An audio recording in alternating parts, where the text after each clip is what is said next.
Greetings, gamers. I'm Bedroth. I'm Shootkapow. And I'm the Messenger. And you're listening to Very Good Music, a VGM podcast.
Right, everyone, welcome to episode 4-9, as we explore some of the work of the metal master from Oz, Mick Gordon, and who better, Shootkapow, to join us on our survey of Mick Gordon's work than one of his biggest fans, Alex the Messenger from A VGM Journey. Alex, it's great to have you back, sir. It's great to be back.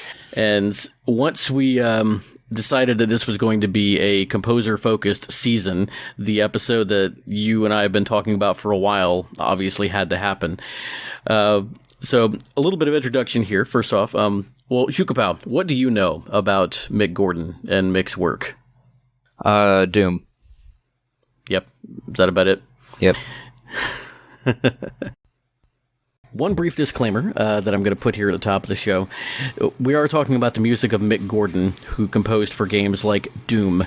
So this one is going to be a little more PG. I'm not going to bleep the mild profanity that you're going to hear here and there, not just in our chatter, but also in the names of the songs themselves. So just, if you listen with your kids, take note of that. We're not going to get too wild, but there is going to be a little of that here.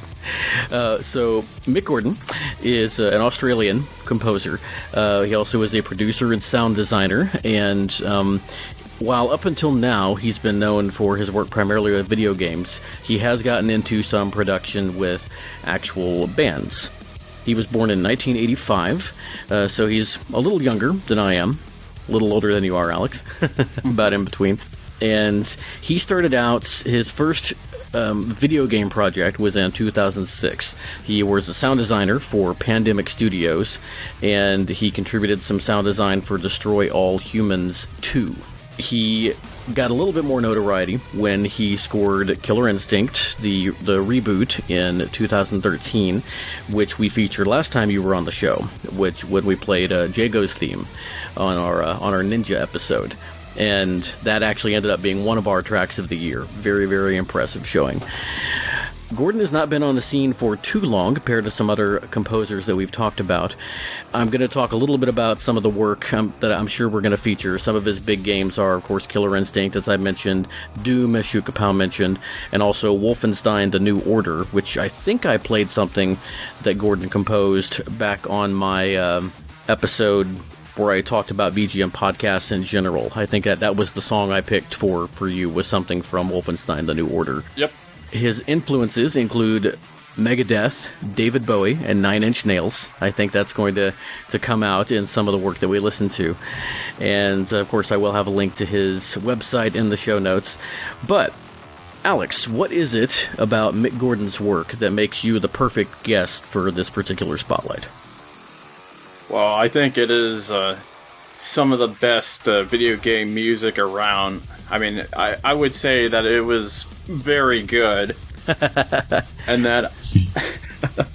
yeah, I'm totally obsessed with his work, and I had to share it somewhere. I mean, I would have shared a lot of his stuff on my show, but I decided to save myself for this specific episode of your show.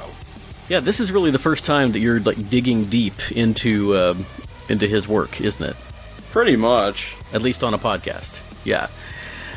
Well, we're honored to have you to do that. What was your first exposure to Mick Gordon's work, as far as you remember? It was actually the E3 announcement for Killer Instinct back in, I want to say, 2013. And they were playing the Killer Instinct theme, and I just thought, wow, it sounded absolutely amazing. So did you grow up listening to stuff like Megadeth, Nine Inch Nails, stuff that sounds like Mick Gordon's composition? Is this your style of music? Surprisingly, I really haven't. Mick's work has pretty much been like an introduction to that style of music for me, so it is That's really interesting. Yeah. It's cool how video games can do that. I grew up with a pretty eclectic taste in music because my dad played oldies ranging from blues and rock and roll to like doo-wop and some early country stuff to modern country, classical, all kinds of things. I was actually introduced to several different genres of music through my love of Weird Al. But then it wasn't until video game music, and especially listening to the Super Marcato Bros podcast, that I started getting into things like jazz and fusion and really appreciating those for what they are. So it's cool how video game music sort of introduces you to new genres. Since Shukapow hasn't ever really listened to popular genres, I guess video game music has introduced you to all of the genres that you've heard. Is that right? Yep, pretty much. All right, well, the play-in track that you all heard is Mick's rendition of At Doom's Gate, the classic track from the original Doom that was repurposed for this one. And I think that hearing Gordon's style, it just makes sense that if you're going to do a modern rendition of Doom, whose music was famously based on a lot of hard rock and metal artists, you're going to pick something who obviously really knows and understands that sound. And I actually have specifically not listened to the playlist that you sent over, Alex, because I want to have kind of a fresh perspective on these songs. But I would be surprised if we didn't have a little bit more Doom, at least, on this playlist. But what have you got for us first on the playlist for today? It is the title screen from the game Nicktoons Attack of the Toybots. Ooh. It came out for PlayStation 2, and I couldn't tell you what year it came out. That's all right. All that stuff will be in the show notes as usual. So, all right, well, let's get into the title screen from Nicktoons Attack of the Toybots.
was the title screen from Nicktoons' Attack of the Toybots. And I looked it up. That was actually released in 2007, so just 1 year after Gordon came onto the scene. And you can tell that this is somebody who has been... This wasn't just the second year that he'd been working with sound design. This is... well, first of all, I was talking about Megadeth and Nine Inch Nails, and then this comes on, so there may be a little bit of an explanation there. It sounds perfect for a Nicktoons game, though. This is bouncy stuff. This is pretty good. I would even say very good. Alex, how did you come across this particular little piece?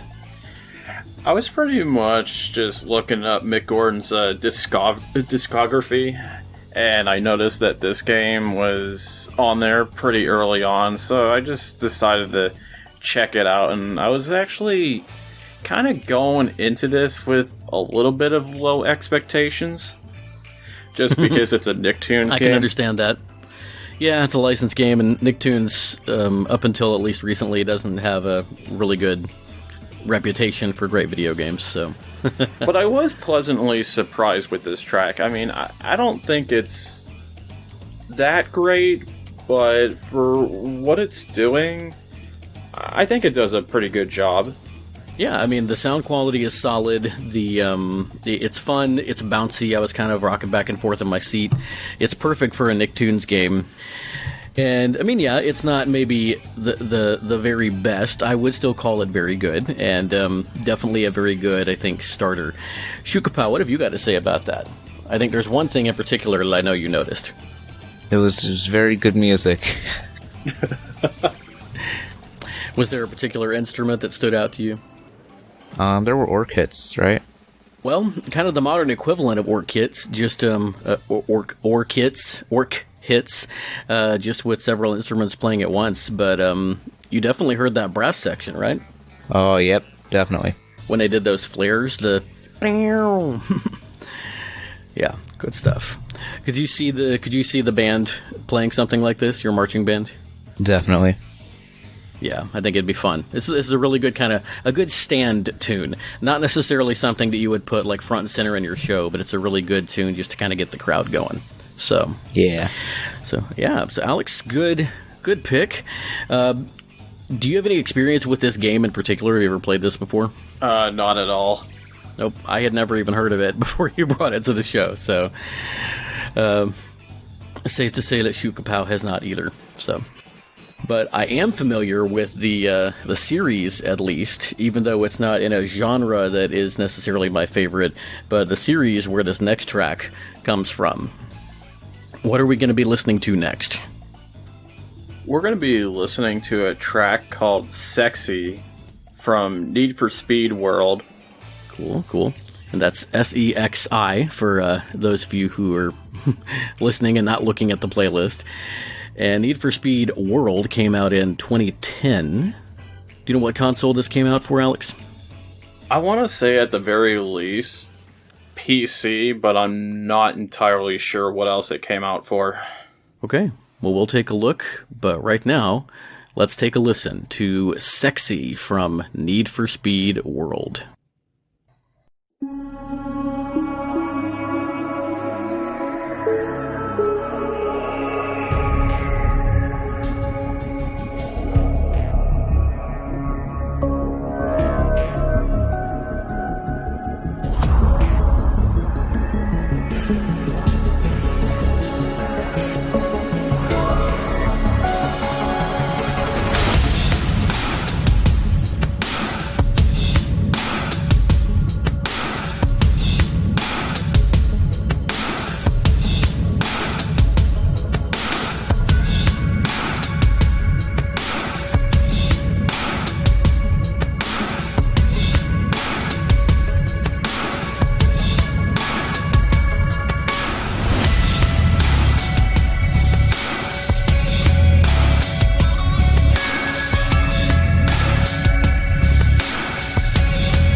Right, that was from Need for Speed World. The track is named Sexy.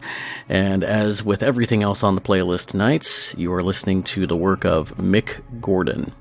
Now, before we get into our impressions of that track, there are 24 entries in the Need for Speed franchise as of the most recently released one in 2019.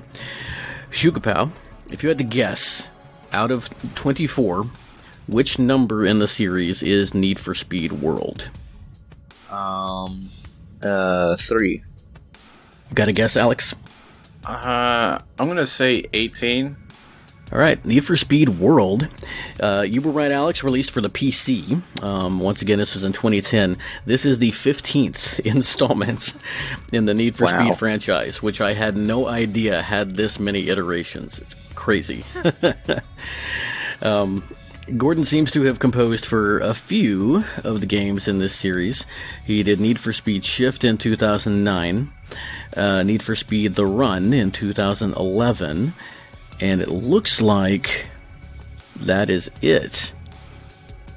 Wow, interesting. So we don't have anything on the list tonight from this game, but Shukapow, Mick Gordon did the music for a game that seems to be based on a movie.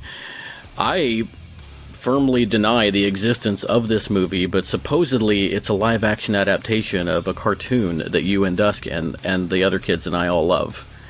Do you know what movie I'm talking about? What movie? Well, if it's based on a cartoon that we love, and it's you're What doing movie? the same thing. What movie? Yeah. So the game is called The Last Airbender, and Gordon apparently did some of the music for it. Did you happen to explore any of the soundtrack from that one, Alex? I have not. Okay, I'll have to listen to it, see if the music is any good. For anybody who's not in on the joke, that movie is famously bad, based on Avatar: The Last Airbender, which was a Nickelodeon property, and the show is brilliant. It's fantastic. The movie, I haven't seen it, but I've heard it's not so much. So, anyway, but back to Need for Speed. Yeah, I would say this is a pretty sexy track. Definitely got some Nine Inch Nails influence in there. Shukapow, I mentioned last week that I'm surprised at kind of the fact that you enjoy some of Mick's music in Doom, because it doesn't seem to be your style. What did you think of this track? It was really nice. I liked it a lot. What did you like about it? Because it had a specific sound. It's really smooth and, Smooth, yeah, okay. sort of chill. All right. So, Alex, what do you think made this track stand out to you?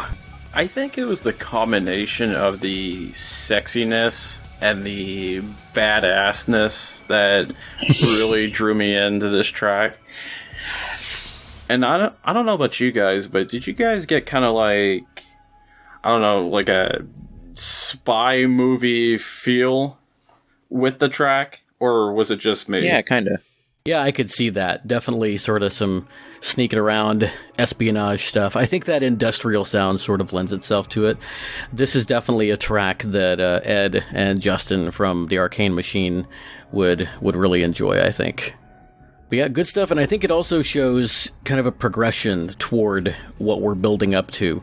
This, you definitely hear, like you mentioned, the badassness, and I think that that's something you'll definitely get from the Mick Gordon sound more and more as we move forward.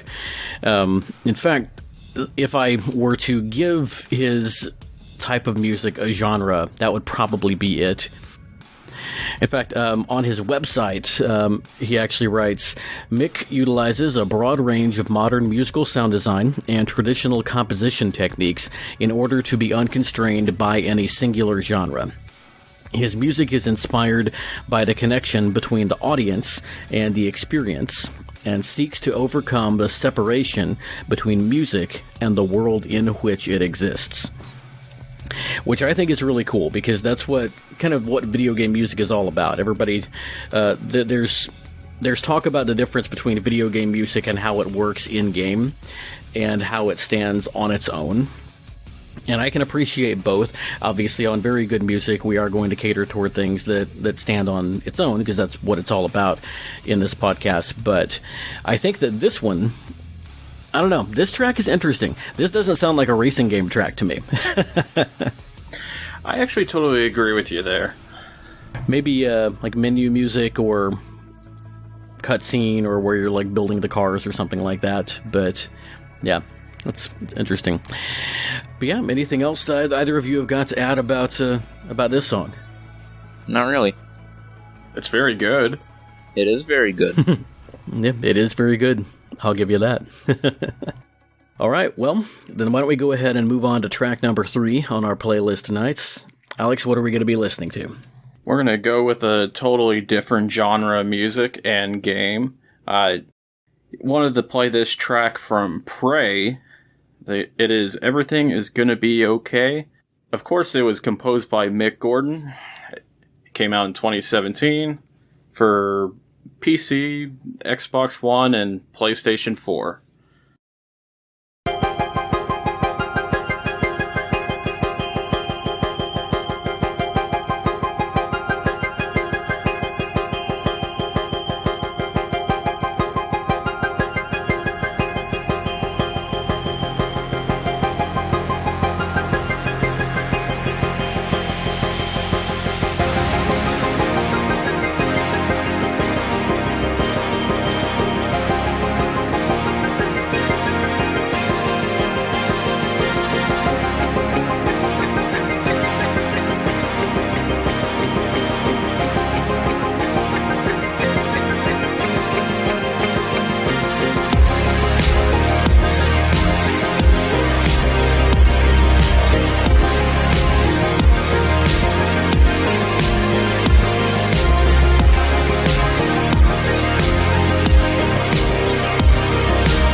Okay, that was Everything Is Going to Be Okay from 2017's Prey.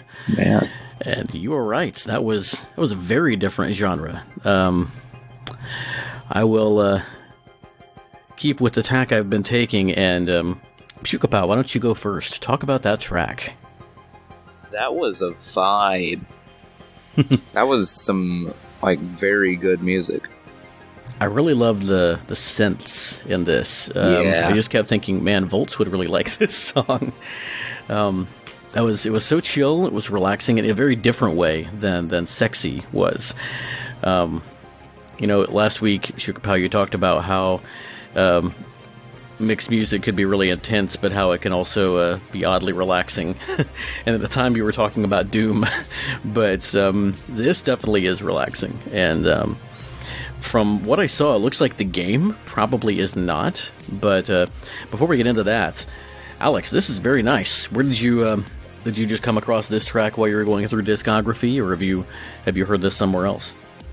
This was something that I heard like a few years back, and I played the game like a little bit, and it plays very early on, and it works in 2 different ways, I guess. Wow, actually, that's not right. It works as a standalone song and also as a score. It definitely works as a standalone song. Do you remember what's going on in the game when this plays? Yeah, I remember your character leaving their apartment, and there's like a helipad on top of the building, and they're getting on a helicopter and flying through this city, and like it has like the main like opening credits. Oh, gotcha. Yeah, I see this labeled as intro music on the YouTube video that you sent me, so that makes a lot of sense. This sounds like it would be really good for like an opening credits song. It's got sort of an 80s vibe to it. I think that might be the synthesizer, but it definitely sounds like something that you would hear. This is a sort of a space horror first-person shooter game, it looks like. Yeah, I would say it's pretty similar to BioShock. Okay. Where it's not specifically horror, but there are pretty, I would say, suspenseful moments.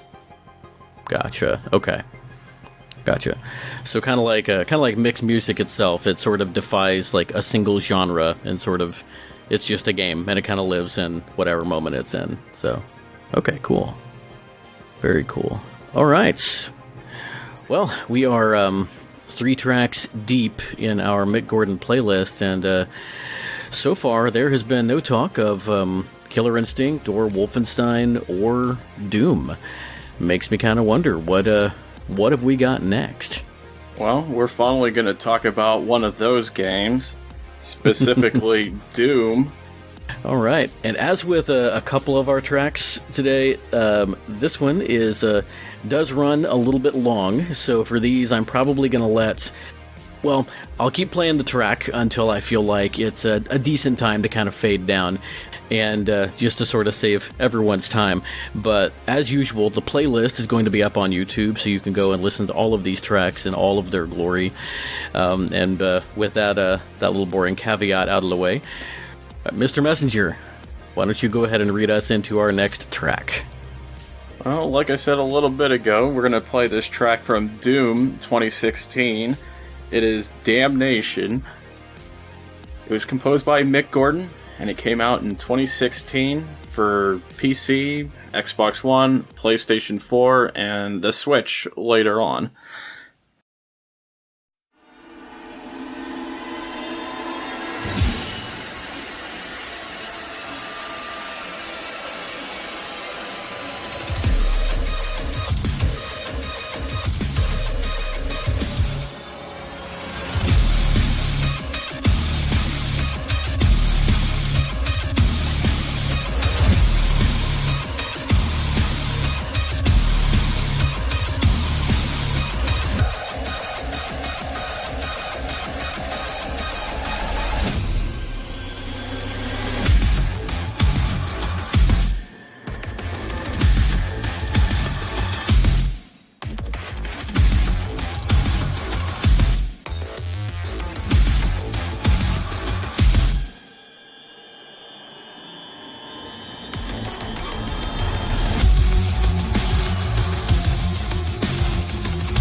that was Damnation from Doom 2016.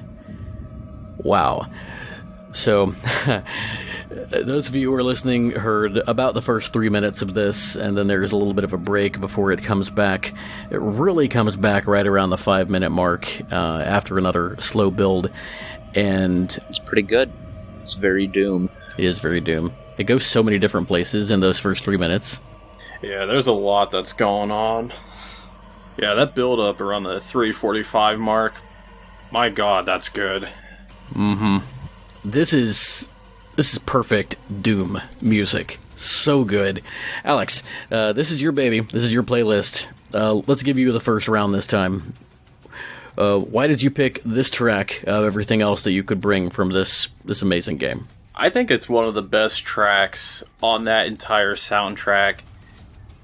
I mean, it is absolutely perfect to listen to on its own, and also while you're playing.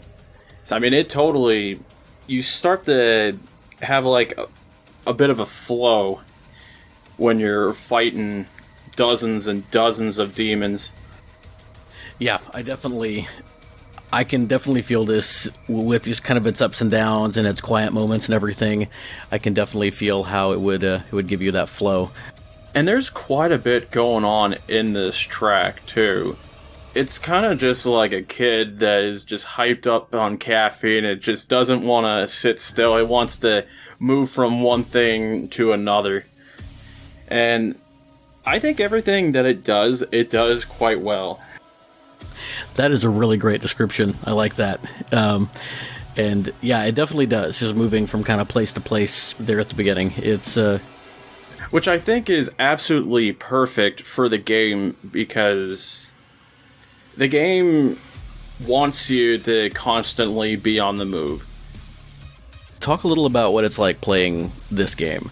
My audience, I'm sure, is very eclectic, and some people are going to know it really well, but if you were going to tell somebody who knows video games but hasn't played this one before what it's like to play Doom, how would you describe it?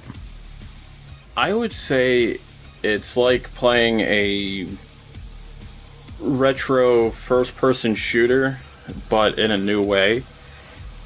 And the main gameplay, I don't want to say focus, but the game really wants you to constantly be on the move, and that pretty much staying still pretty much means death. I mean... Gotcha. Demons are coming at you really fast and aggressively, and you just have to stay one step ahead of them.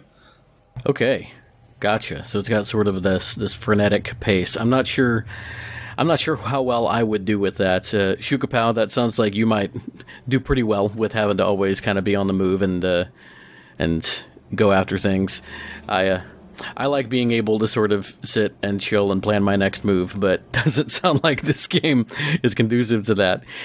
I did play the original Doom way back in the day, and in that game, if I understand correctly, at first at least, like you're on Mars, and it looks like these aren't really real demons from hell you're dealing with. It's like aliens that have taken on the guise of demons from hell. But then by the time you get through the episodes, first episode is Knee Deep in the Dead, and the second one is The Shores of Hell, and the third one is Inferno. And by the time you get to Inferno, going through all of these gates, you've realized that no, you're pretty much dealing with actual hell spawn here. And then in the sequel, Hell on Earth, it's like they've invaded your home planet. How does all of that sort of tie in?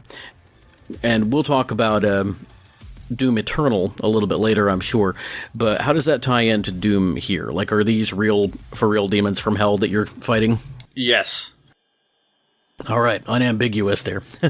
Well, looking at the artwork, which is super evocative for this game, like everything about this game looks fantastic, but looking at the artwork on this YouTube video that you sent over, I recognize things like the Revenant, the skeleton thing with the mounted shoulder launchers, shoulder-mounted rocket launchers. I recognize the Lost Souls, the like floating flame skulls. I see several of what look like are probably imps and demons the demons being the big pink bulldog things. I see a Mancubus there in the background, the big fat things with rocket or flamethrowers for hands.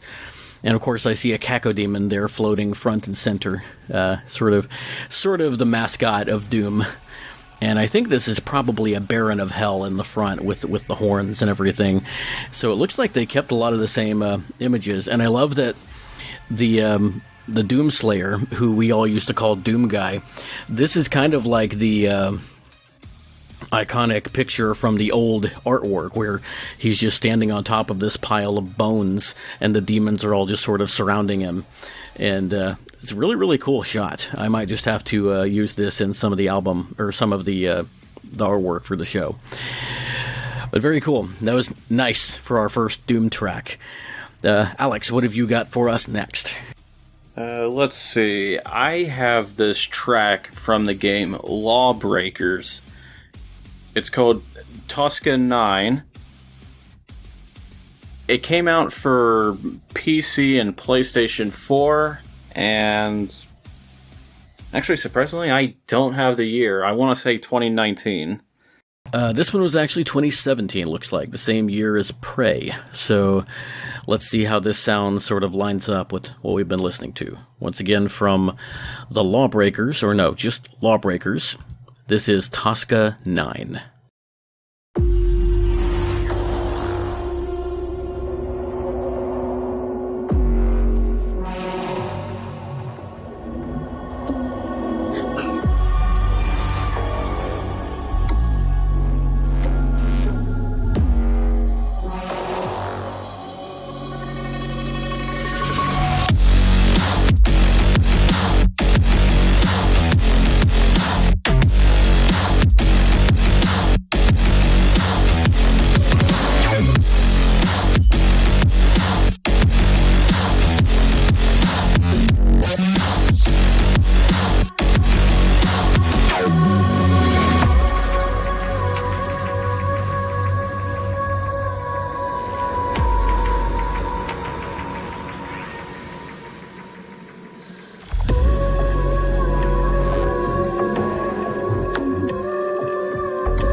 That was Tosca 9 from LawBreakers, released in 2017 for PC and PS4, and of course, composed by Mick Gordon. Well, that was almost kind of a combination of those last two songs as far as sound goes. That goes a couple of different places as well. Shukapow, what did you think of that one? That was really cool. It sounded a lot like Doom. Yeah, the first part, definitely. Alex, do you have any experience with this game? Not at all. The only thing I can see is that it's a first-person shooter game. Don't know much. Let me see. 2 teams of 5 players must work together to complete the objective of the match, with one side playing as Law and the other side playing as the Breakers. Though teams may not play as characters from the opposite side, the chosen roles have the same equipment and playstyle regardless of team. So it sounds like sort of a combat or a competitive shooter type thing. Wikipedia is calling it a hero shooter, which I've never heard of before, but is apparently a subgenre of shooter games that covers both first and third person, and they emphasize quote-unquote hero characters that have distinctive abilities and weapons that are specific to them. So kind of like Overwatch, I guess, in that way. Again, never heard it called that, but this music does not sound like Overwatch. Alex, what do you think it is about this that made it stand out to you? I think other than it being a pretty good Mick Gordon track, I think what really stood out to me was, like you were saying earlier, like it kind of sounds like a combination of Doom and Prey, and I think it kind of has a different sound to it. I guess it doesn't help that I can't quite put my finger on what that is, but it sounds familiar and different at the same time. So the only thing I know about this game is the soundtrack, but that middle part around the 130 mark, when it drops out and you've just got the synth and that female vocal, reminded me of what I've heard from Parasite Eve, the Yoko Shimomura soundtrack. But other than that, yeah, this is definitely another unique take, and a lot of people, in listening to some of this stuff, would, I think, sort of lump the genres a little bit together, and so, but I think if you listen to them distinctly, you can hear these sort of different takes on the same thing. And somebody who is more used to genres like this is going to be able to pick out those differences more. I think that we've already mentioned Ed and Justin. Prof. Jeff, I'm pretty sure, is also getting more out of this episode than maybe I would as just a listener, since this isn't the type of music I typically seek out on my own. But I'm also enjoying it so far, and we're about halfway through, I believe. That was our 5th song of the evening, not counting the play-in. So good stuff, and I'm excited to get into this next pair of tracks, because I'm also excited to hear about the game. This, if anything, I'm actually even more interested in than Doom, because I've gotten to be kind of a history buff in my middle age, and alternate history is one of the things I'm also interested in. So with that little teaser of what we're going to be talking about, Alex, what are we going to be getting into next? We're going to be getting into Wolfenstein: The New Order. This track is The New Order. It was composed by Mick Gordon. Now, this is, of course, a reboot of Wolfenstein, which was one of the first games produced by id Software, the original creators of Doom. And so this reboot came out in 2014 and seems to have started its own sort of new series. We'll see if they continue. It's been 4 years since the second game in the series, but we'll see where it goes. But so this is the titular track from, not necessarily the title theme, but the track with the same title of the game, from Wolfenstein: The New Order.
Oh, yeah.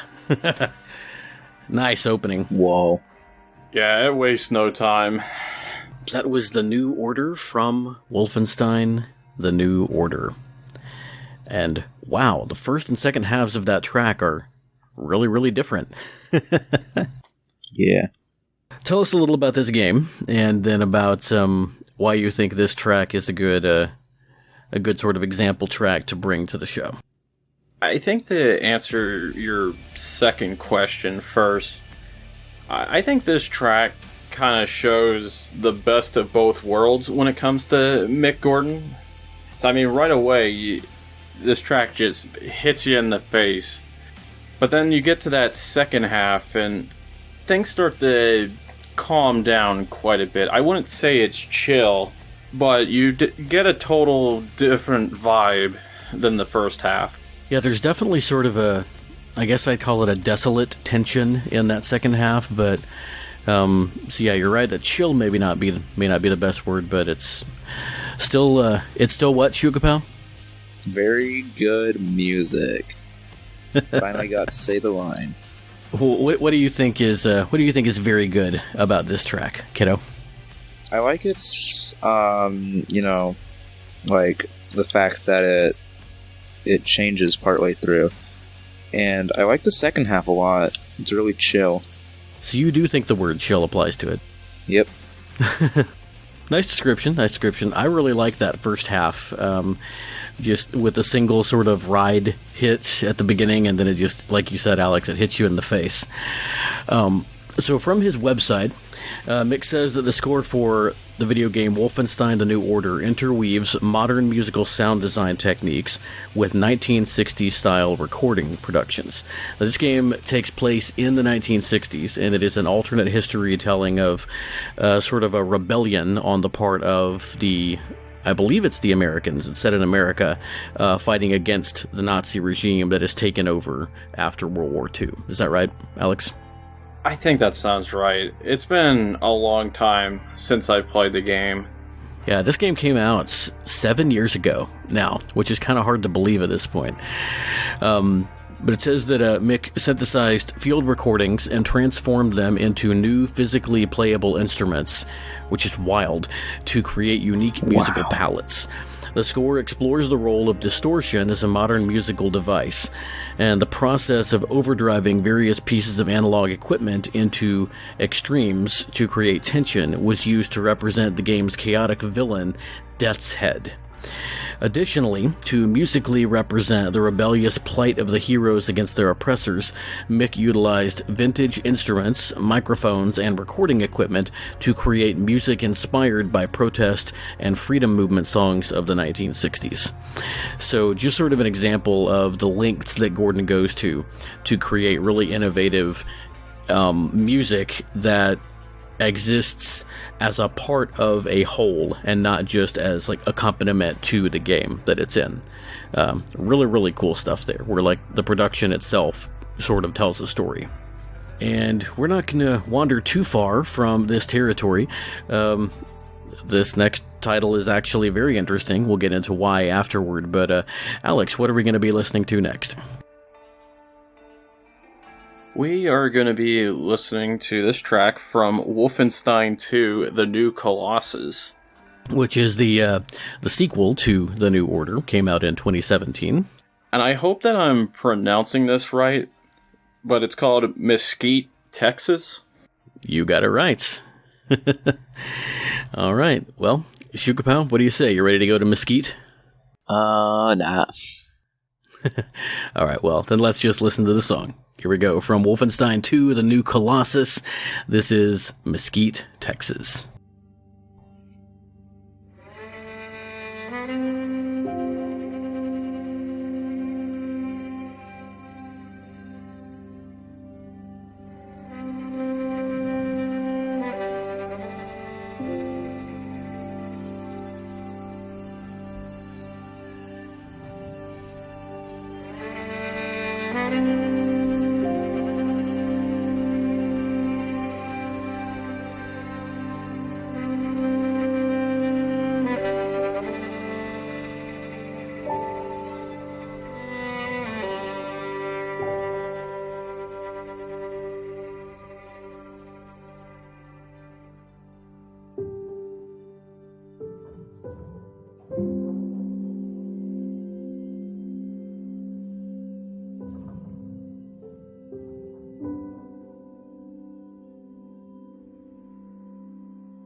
From Wolfenstein 2, The New Colossus, that was Mesquite, Texas.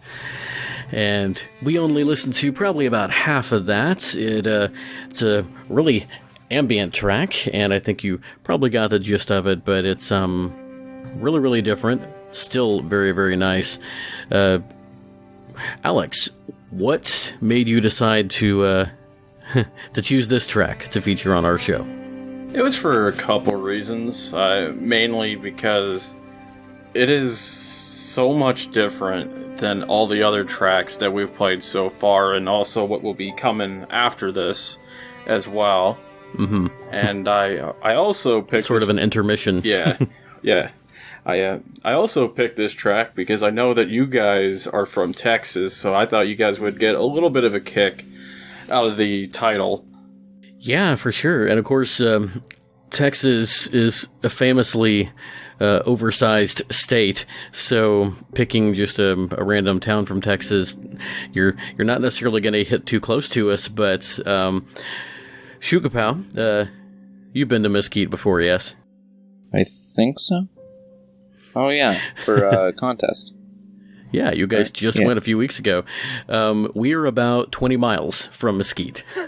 Oh, jeez. It's so pretty cool there. It is in the southeastern part of the Dallas area, Dallas-Fort Worth Metroplex, and the reason that there is a song called Mesquite, Texas in this game is because the main character, and you may know this already, Alex, but the main character, BJ Blazkowicz, is from Mesquite. And this is during a part of the game where he goes back, and no spoilers, but part of what he does there is he confronts his racist, abusive father who actually turned his Jewish mother over to the Nazis. And that's all I'll say. But I didn't even know this, but even back in the 1992 original Wolfenstein, the main character was this William B.J. Blazkowicz. And apparently, his grandson is named after him and is one of the main characters in the Commander Keen series. And he also later became the father of Doom Guy. Or the Doomslayer. So it is canon, apparently, that the Doomslayer is the great-great-grandson of the main character in the Wolfenstein series. Wow. Yeah. So yeah, Alex, have you played the Wolfenstein, the new Colossus? Yes, I have. And you were pretty much, you were hitting all the main points with this track.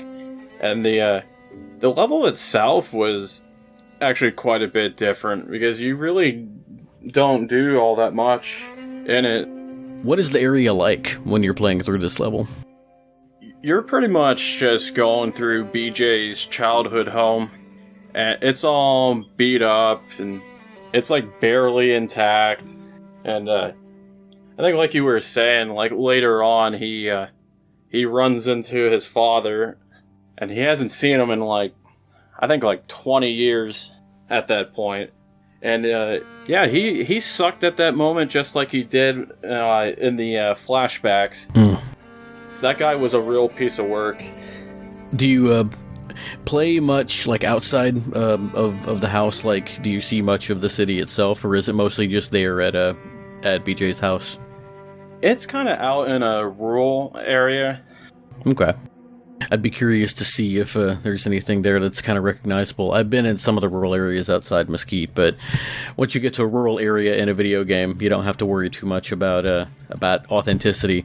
And of course, I have no idea what it looked like in the 60s. So, but this was really good. It's kind of a nice little break.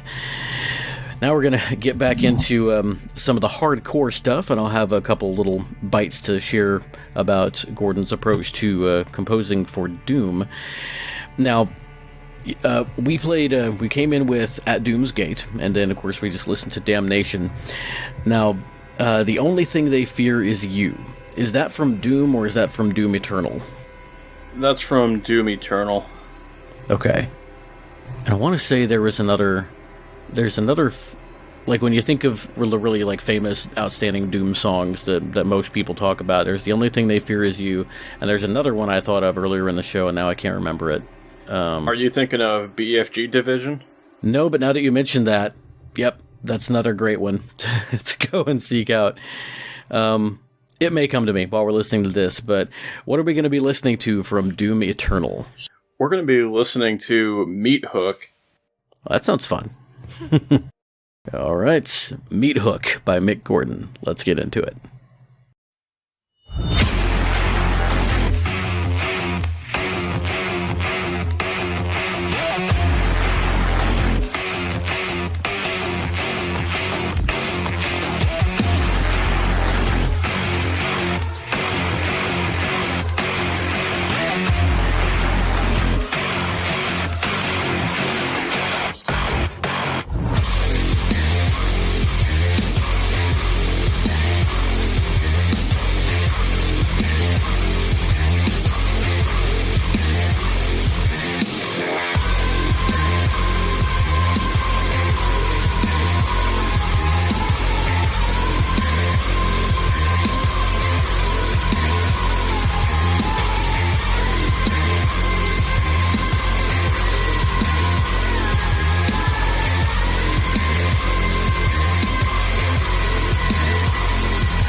Oh, man. What a finisher. Oh, yeah. That was Meathook from Doom Eternal, which came out just last year in 2020. And, yeah, nice pick. This is definitely... Shukapow, is this what you think of when you think of Doom music? Yep. That's very Doom. What did you think of this track? I mean, Doom, I guess. Would you call this track weirdly relaxing? Yeah, I suppose. Tell me a little more. What is it about that? Like, how is this relaxing? If you can, you can articulate it. You know, because it has the sort of slow tempo and the percussion, like, constantly. Okay. And then something about that guitar is just like, I don't know, it's just... Gotcha. Okay. All right. I can hear that. Alex, what do you think? When you think of music from Doom, like, we joked last week that maybe this is something that you and Carly listen to when you're falling asleep. But do you listen to Doom music much outside of playing the game? And if so, what do you like to listen to? What is this a good accompaniment for in real life for you? Well, I listen to it all the time. Especially when I'm driving. Yep. All right. Which is probably not the best idea to do. But probably not the best for road rage, but, you know, other than that, I could see it passing the time. You know, I'm just going like 20 over the speed limit listening to this song, you know? But yeah, what is it about Meathook that made you decide to bring it to the table today? I think it's one of the best tracks in the game, and that, oh man, I probably listened to this song like at least 100 times on repeat. It's really good. Is this does this play at like a particular area, or I remember reading that some of the soundtrack featured songs that kind of came back multiple times in the game, but then got like an official soundtrack arrangement. It's mainly combat music. That makes sense. I don't think there's any particular moment that it's played at, but there's like different variations of songs, and a lot of the music in Doom Eternal and just like Doom 2016, it's dynamic music where depending on what's going on, you would get different parts of that song. That's always so cool in a game. So I think just listening to, you know, this version that, you know, we just listened to, I mean, it's got a little bit of the real intense parts, and then when things start slowing down a bit, you get some of that. I imagine that would be, that kind of stuff is difficult to compose for, too. And actually, I don't know about the Doom Eternal process, but apparently when Mick was composing for the original Doom, or Doom reboot in 2016, he actually traveled from Australia to the id Software's Dallas studio, so was not too far from us. And says one of the things that fueled him during his time working on the process was good old Texas barbecue, which I can vouch for. It has earned its reputation for sure. It's as good as they say. In fact, one of the few places that all of our kids agree that they like going to for dinner is, Shukpa, what restaurant am I about to say? If I'm talking about barbecue in a place that all of you... Soul Man's Barbecue. It's a regional chain here. And, yeah, it's good stuff. They've got some really, really good pulled pork and chopped brisket. It's good stuff. And, speaking of, I mean, the song is called Meathook, and this is a pretty spicy song here. The rhythm, the tempo may not be super fast, as Shukapao alluded to, but there's definitely still a lot going on, and this is really good stuff. What I was actually getting to, though, is that Mick said he actually composed fuller standalone arrangements of the tracks that were like incidental music in the game when he was making tracks for the soundtrack, because he said he wanted to give fans the best possible representation of the music. He says, when you're making music for a video game, often the music is broken apart into lots of tiny pieces like a giant jigsaw puzzle, and the game engine stitches these puzzle pieces together depending on what the player's doing. So like you said, dynamic music. He says, it's always different. You get a different hacked-together song if you're exploring, or fighting a lot of demons, or fighting a few demons, or a boss, or if you're on low health. It works really well for video game music, but the downside is that there aren't really any individual songs to listen to. So for the soundtrack release, he took these little puzzle pieces and filled them out to create full songs, like he would have done if he were creating an album of Doom music. And so that's really, really cool to me that he took the time to actually not just stitch things together, but bring them together and combine them into something kind of new for the fans. That's really neat. Yeah, so looks like that is, well, no, that's not quite going to do us for Doom music tonight, but before we get to our last Doom track, we're going to go back to the game that made me so excited for this in the first place. A little over 1 year ago, we did our we did our show about ninja music, and in addition to featuring the surprisingly soothing voice of Ryu Hayabusa from the Ninja Gaiden series, we also featured a track that was written for the character of Jago, who is sort of like the Ryu of the Killer Instinct series. And that one was in contention for track of the year for me. So good. And I'm excited to talk a little about some of what he did, Mick Gordon did for the Killer Instinct 2013 soundtrack. But first, Alex, why don't you tell us what we're going to be listening to from Killer Instinct? We're going to be listening to the track called Type 03, which it's also known as Fulgore's theme. And like you said, it's for Killer Instinct, and it came out in 2013. And I want to say it came out for PC and Xbox One. That sounds about right. All right, well, let's get into Fulgore's theme.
That was Type 03, or Fulgore's theme from Killer Instinct, the 2013 reboot, composed, as was everything else, on the soundtrack by Mick Gordon. That was quite a song. Shukapai, what'd you think? Yes. Do you think that that is worthy of standing next to the Tiger Warrior Jago's theme?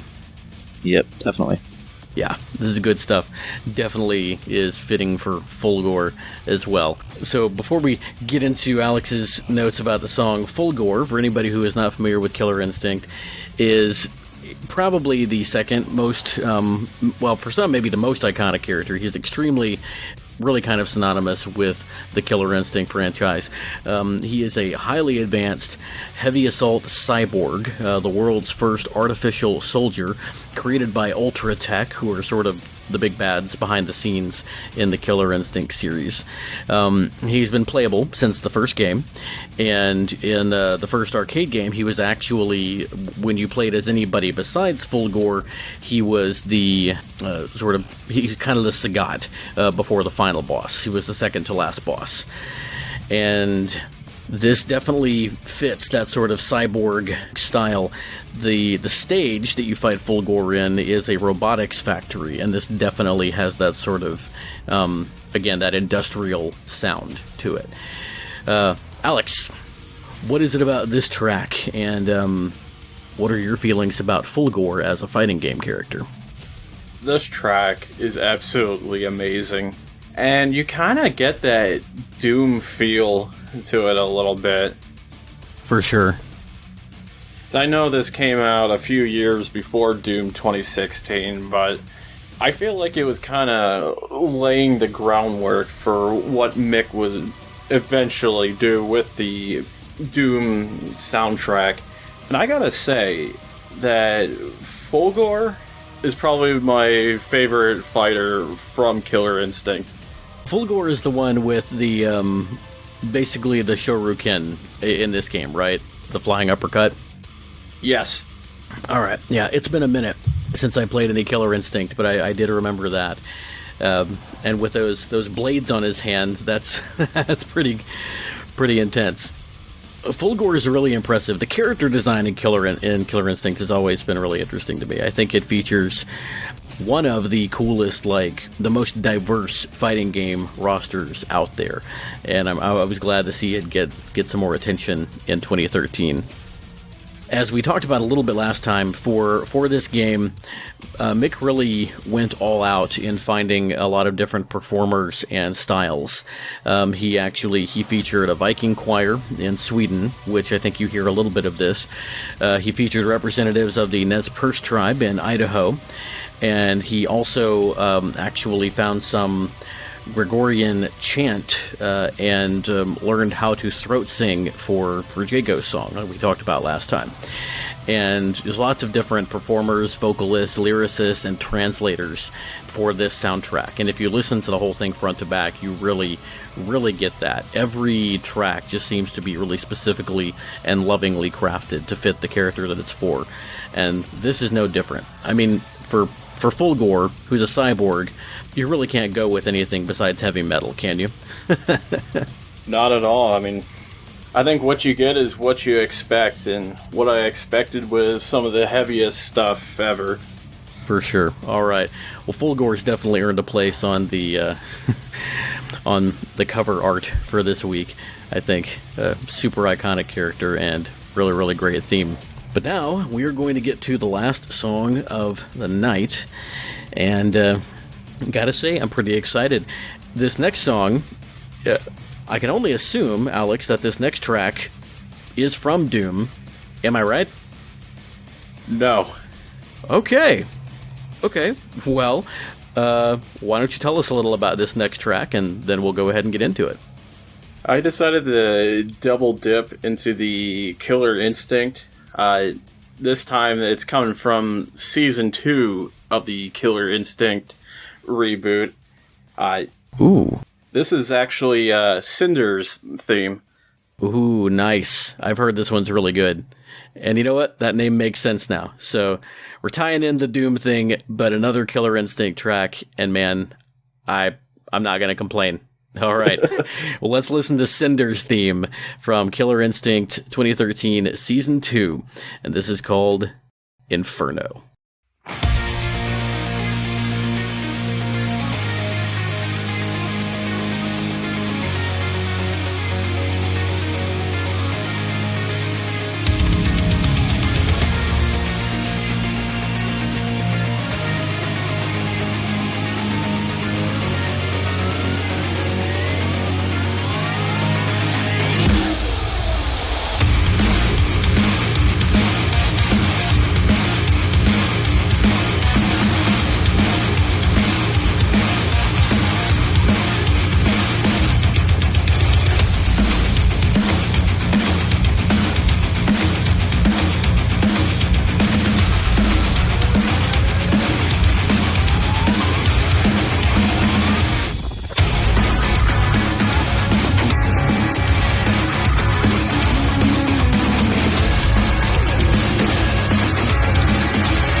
That was Inferno, Cinder's theme from Killer Instinct.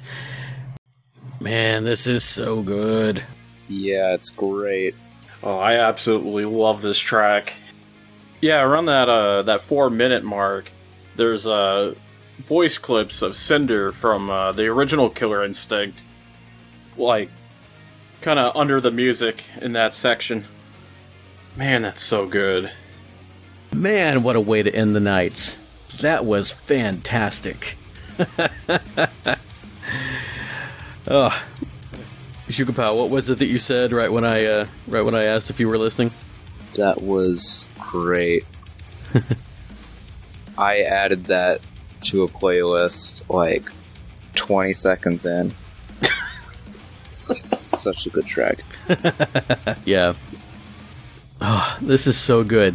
This is my new favorite Killer Instinct track, and the more I read about Glacius, the more this seemed to fit.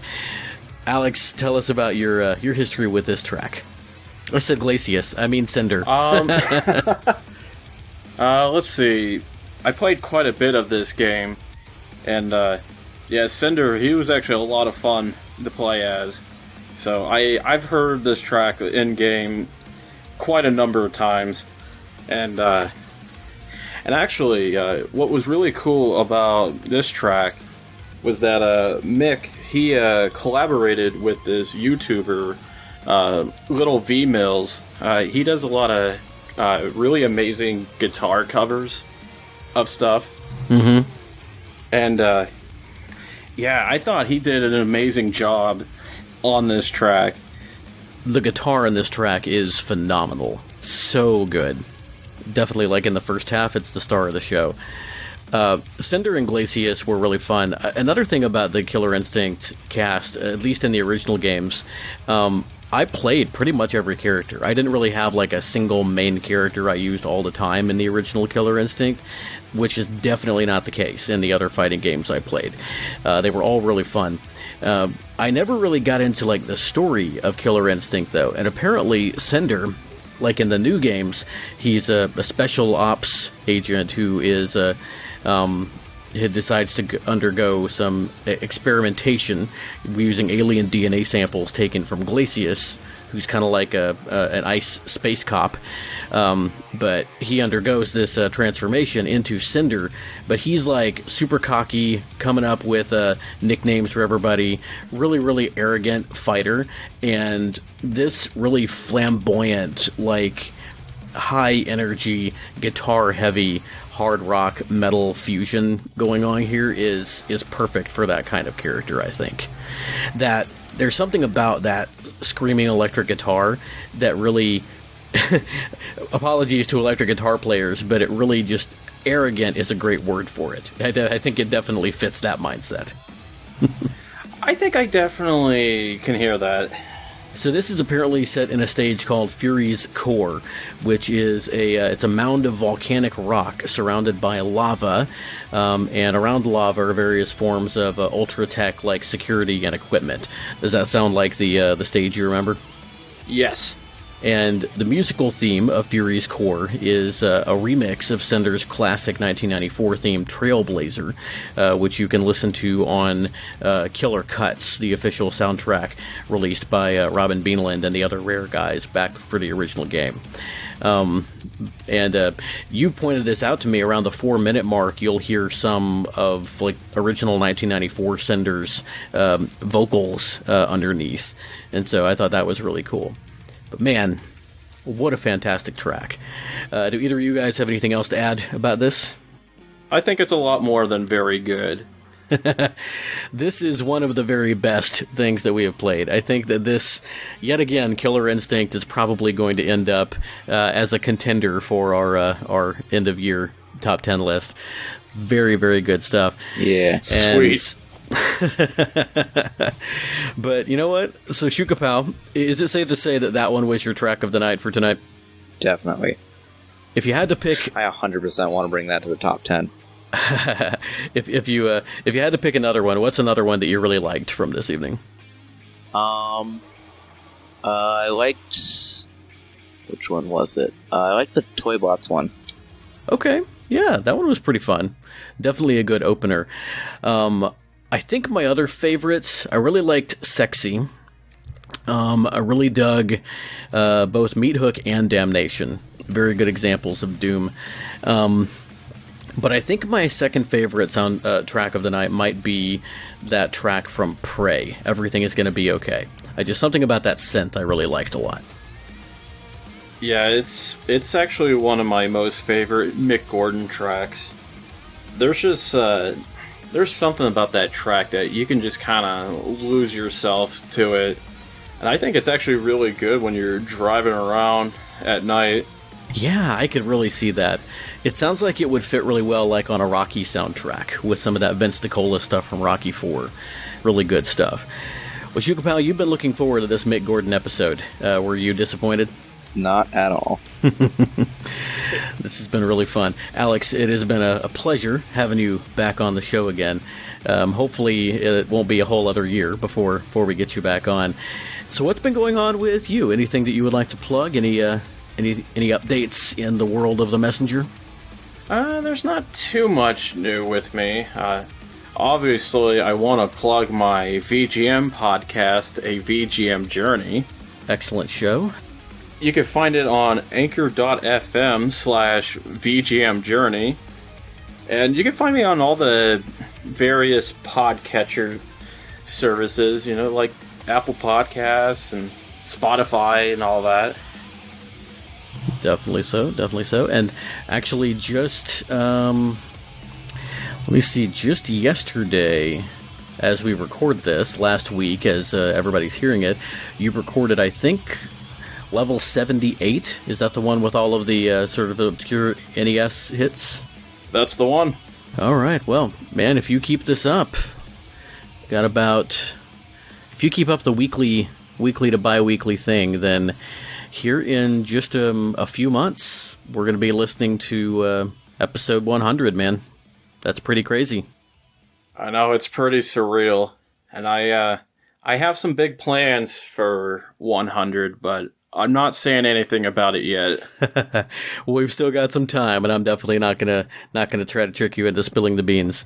I guess I'm gonna have to do some math. We're probably still, at least 6 months out from our 100, and that's if I keep to this weekly thing we've been doing this season. I'm not totally sure if I'm going to, because it's been a lot of fun, but it's been busy. I respect folks who can keep up the week-to-week thing. The Super Mercado Bros have been doing it now for almost 10 years, and they're going to be coming up before the end of the year. They're coming up on their 500th episode, and I think they've missed less than 5 weeks in that time. It's insane. I don't think either Carl or Will listen to my show, so this is not going to be spoiling anything for them, but I think I might see if I can pull together another thing like I did for you on my VGM Podcaster Tribute last November, and maybe get a bunch of podcasters to congratulate them, because 500, man, that is an unprecedented landmark in the world of VGM podcasting. Yeah, it's absolutely special. Carl and Will, I mean, they were one of the first VGM podcasters I listened to, and I mean, I've been listening to them since, I want to say, like, episode 15, or I think that was, like, the newest one at the time when I first started listening to them, so. Yeah, I can't remember if I found them before episode 100 or not. If I did, it was pretty shortly before it. I found them when they've been doing it for a couple of years, so it was, but they were also one of the first ones I listened to, and it's been a ride for sure. And you know what else is unprecedented? Just the sheer number of podcasts that you support and enjoy and talk about. You definitely are. You've earned your nickname as the patron saint of VGM Podcasts. And once again, it's been a pleasure and an honor to have you on the show, sir. And definitely everybody check out a VGM Journey. A link will be in the show notes. And Shukapal, anything you would like to talk about or plug? Go follow me on Twitter at ShootGapow, and go listen to my music on Flat.io at Lloyd Irving for Smash, which I will not be changing. Well, Sakurai has said that the future of the Smash franchise is still pretty wide open, and You can also find us, of course, on all of the podcatchers, same places you can find Alex's show. And you can follow us on Twitter at VGM Pod. You can find us on Discord. A link will be in the show notes, where you can also talk to the messenger. And that is if you don't talk to him on his own Discord channel. So next week, that is going to be the weekend before Thanksgiving. You're going to have another little bonus episode. Shukapow and I are going to talk about some of our own compositions, of which Shoot has a whole lot more than I do, but I'll still have a couple or three to bring that they're kind of fun in their way. Then we're going to be taking a week off for Thanksgiving, the first week off that we have taken since we started this season back in September. And then we'll be coming back with a look at one of Shukapow's favorite composers. Shoot, who is that going to be? Grant Kirkhope. Not quite. Ooh. We have one before Grant Kirkhope. This is the one that you finally chose to fill that mystery spot that we had open. I'm pulling a blank right now. Who's the composer that you chose? Tim Fallon. That would be great. I'll give you a hint. His first and last initial are the same. Koji Kondo. Nope. No. That's later. But good choice. Good guess. Okay, I'll give you another hint. Kirby. Oh, dang it, what's the Kirby composers? Okay, I'll give you your final hint. Mother 3. Oh yeah, Shoko Sakai! That was great, yes. So, yeah. On November 20th, we'll have our compositions in a little bonus episode. And then December, we have got a jam-packed December ready for all of you guys. On December 4th, Shogo Sakai. On December 11th, our episode 11, we are going to be discussing Grant Kirkhope with Prof. Jeff for his regular appearance. On December 18th, we have a very, very special guest. We reveal our third Final Fantasy character for Smash. December 18th, we have a very, very special guest who I am not ready to reveal yet because even Shukapow doesn't know who they are. Then on December 25th, we're going to be bringing you all a very special episode. We're going to be featuring Koji Kondo's winter tracks for Christmas. And then for New Year's Eve, we are going to release bonus episode 10, which is going to be our 2021 year-end special, where we talk about our favorite tracks of the year, each of us bringing our top 10. And yeah, so that's going to be the rest of the season. And Alex, very fun way to sort of celebrate another great composer, one of your favorites, if not your very favorite. And thanks again for joining us, sir. Yeah, thank you for having me on the show. This was a blast. One last thing, I did mention a little while ago that we have a kind of a fun blooper reel track. I do want to give the caveat here that Very Good Music of VGM Podcast does not in any way support Nazis or their ideals. This is just a blooper reel track, and it is meant to be kind of silly. Our blooper reel track is going to be from Wolfenstein 2, The New Colossus, and this is pronounced Die Käfer. Changeover Day is the name of the track, and Alex, what do you think makes this? Well, tell us just a little bit about this track we're going to be hearing under our shenanigans. It's supposed to be like a in-universe song where the Nazis, they're trying to. Well, actually, it's not that they're trying, it's that they're changing the official language for the United States from English to German. So it's like a propaganda song. Okay. Yeah. It's supposed to be a little tongue-in-cheek, but there is a lot of, I would say, pro-Nazi references, so... Well, considering that it's made by the Nazis in a game where you're supposed to fight against Nazis, I think we can allow it for this blooper reel. So, all right, so everyone look forward to that. All right. Well, everyone, thank you also for joining us once again. And until next time, play very good games, be very good people, and keep listening to very good music.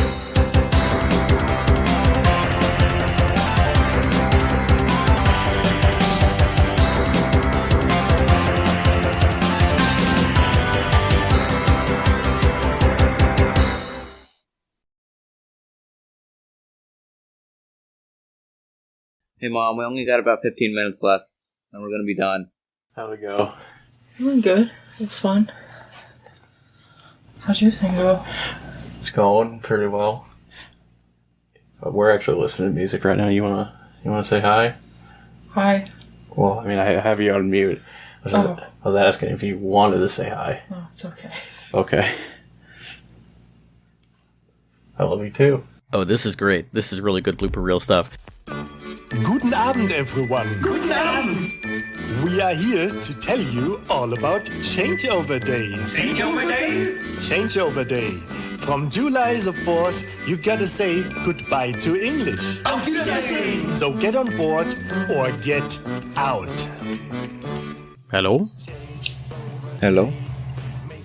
Are you there, kiddo? Yeah.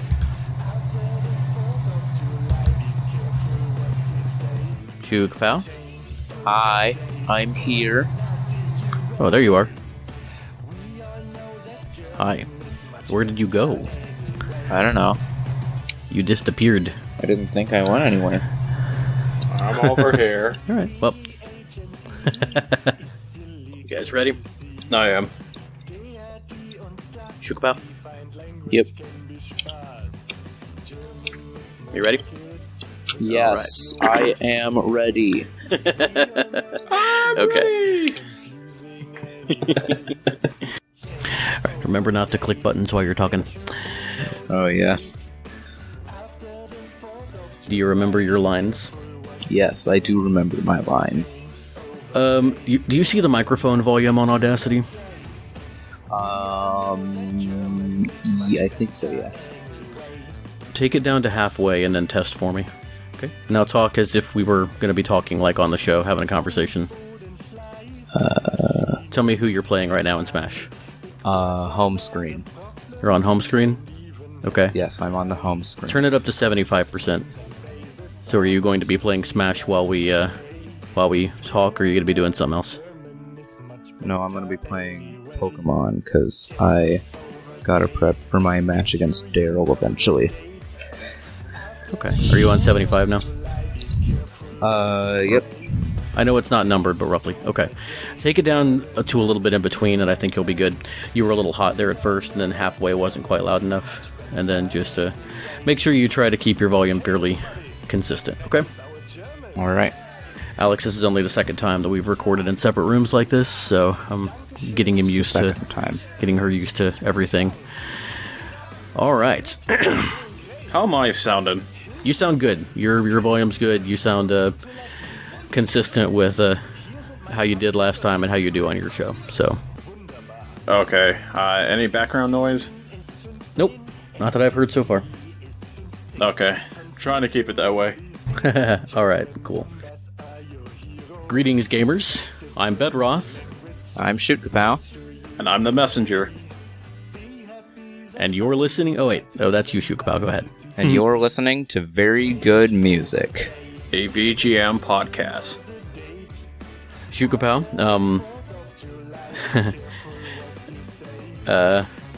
I just totally said the wrong name. This cup of coffee that I got is not doing me any good. All right. Alex, this is why don't we give you the first try this time, or first man, I'm finding my words. It's like I'm back on my very first episode a little bit. What have you got for us first on the playlist for today? You know, that's a really good question. Well, you can. I've got them in the same order as you sent them over, so you can just pull up that playlist and get ready to play that first track. All right. And this is an interesting looking one, not one I would have first thought of when hearing about Mick Gordon. Okay, yeah, I got it. And you were pretty much like... sorry. I kind of lost track of my words. Hold on, I zoned out for a second. What are we listening to? Hello? What are we listening to? I zoned out for a second. That was really weird. Wait, what did you say? What are we listening to? Oh, we're listening to Damnation. Okay. It's the 5th track in the playlist. And as it was starting, you were talking, and it really kind of threw me off because it was like, okay, this could be some of that creepy talking that goes under Doom music, but it kind of sounds like my kid's voice. Anyway, go ahead and start it. As I mentioned before, the final area of the very first Doom game, the final episode, I guess, as it were, is called Inferno. And so I think that this is also fitting to end our evening. And you know what? I'll make my decision after I hear the full song, but this is a whopping 7 minutes and 16 seconds. And you know what? It's the last one of the night. I think we might just want to hear the whole thing. Since I've already given away the name, Alex, is this from Doom or Doom Eternal? I think this is going to be blooper reel material because it's actually not from really? Doom. Well, all right then. You know what? It's a long song. Why don't we just go ahead and feature it, and then we can also feature it under the blooper reel. And there was another blooper reel track that, we'll talk about that at the end, that I think we might just tag on as kind of a bonus on the playlist. Well, okay. You know what? It's not from Doom. Let's leave it at that. Let's listen to the song, and then when we come back, you can tell us a little bit about this track. Okay? Hold on a second. Because now I'm realizing what you're saying is this is blooper reel material. All of this talking that I'm doing is the blooper reel material, and the song itself that we're featuring under the blooper reel is still going to be the same one. So, okay. All right, so I'm going to rewind, and all of that we just did is going to be in the blooper reel, and it's going to be fantastic, because we haven't had a whole lot of blooper reel material for the evening so far. After the 4th of July, be careful what you say. Change over day for the Nazi USA. We all know that German is much better anyway. Change over day, make sure you know the date. After the 4th of July, be careful what you say. Change over day for the Nazi USA. We all know that Germany.